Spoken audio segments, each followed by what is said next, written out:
1990లో పులివెందుల దగ్గర పాత పర్ణపల్లిలో జరిగిన ఒక దారుణం వైఎస్ కుటుంబాన్ని ఇంకా వెంటాడుతోంది. అప్పట్లో వైఎస్ రాజశేఖర్ రెడ్డి హైదరాబాద్ లో ఉండి ఒక ప్లాన్ ప్రకారం తన తండ్రి రాజారెడ్డి, తమ్ముడు వివేకానంద రెడ్డిలను మిలిటరీ బట్టలు వేసుకున్న రౌడీలతో కలిపి ఆ ఊరి మీద దాడికి పంపారని చెబుతారు. వాళ్ళు టీడీపీకి మద్దతు ఇస్తున్నారన్న ఒకే ఒక్క కారణంతో జొన్నలగడ్డ సత్యనారాయణ, సూర్యనారాయణ అనే అన్నదమ్ముల ఇళ్ల గోడలకు కన్నాలు వేసి డైనమైట్లతో పేల్చేశారు. ఇళ్లను కూల్చేయడమే కాకుండా ఆడవాళ్ల దుస్తులు చించి అవమానించటం, చిన్న పిల్లలను రోడ్డు మీదకు లాగటం లాంటి దారుణాలు చేశారు. ఇదంతా రాజారెడ్డి, వివేకానంద రెడ్డి దగ్గరుండి మరీ చేయించారని అక్కడి వాళ్ళు అంటూ ఉంటారు. ఆ పేలుళ్ల దెబ్బకు ఇంట్లో కట్టేసి ఉన్న ఒక ఆవు ముక్కలు ముక్కలై అక్కడికక్కడే చనిపోయింది. నోరు లేని ఆ మూగజీవి అలా రక్తపు ముద్దగా మారిపోవటం చూసి తట్టుకోలేక ఆ ఇంటికి చెందిన బుల్లమ్మ అనే పెద్దావిడ గుండె పగిలేలా ఏడ్చింది. ఆ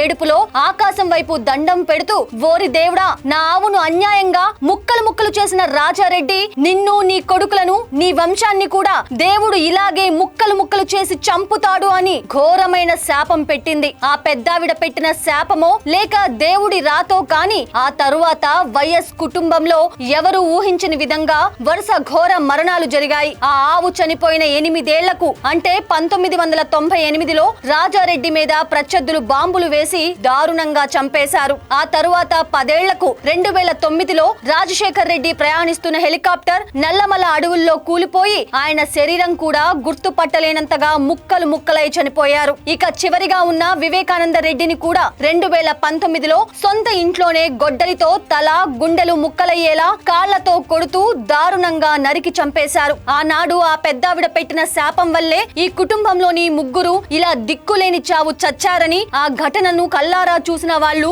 ఇప్పటికీ చెబుతూ ఉంటారు. ఈ మధ్య YS Jaganmohan Reddy press meet పెట్టి తన తండ్రి, తాత శాంతి దూతలు అని చెప్పటం చూస్తే తన గొయ్యి తానే తవ్వుకున్నట్లు అయింది. జగన్ మాటల వల్లే అందరూ మర్చిపోయిన వాళ్ళ కుటుంబ గతం మళ్లీ బయటకు వచ్చింది. పౌర హక్కుల సంఘం రిపోర్టుల ప్రకారం చూస్తే రాజారెడ్డి నేరాలు ఆయన చనిపోవటానికి 40 ఏళ్ల ముందే మొదలయ్యాయి. 1964లోనే గనుల ఓనర్ వెంకట నరసయ్యను చంపి ఆస్తులు లాక్కున్నారని, 1990 హైదరాబాద్ గొడవలు, జమ్మలమడుగు కాల్పుల వెనక వైఎస్ఆర్ ఉన్నారని రికార్డులు చెబుతున్నాయి. ఒకప్పుడు ఇలా పేద ప్రజల ప్రాణాలతో ఆడుకొని ఉసురు పోసుకున్న వాళ్ళు ఇప్పుడు తామేదో బాధితులం అన్నట్టు మీడియా ముందు నాటకాలు ఆడటం అందరికీ ఆశ్చర్యం కలిగిస్తోంది.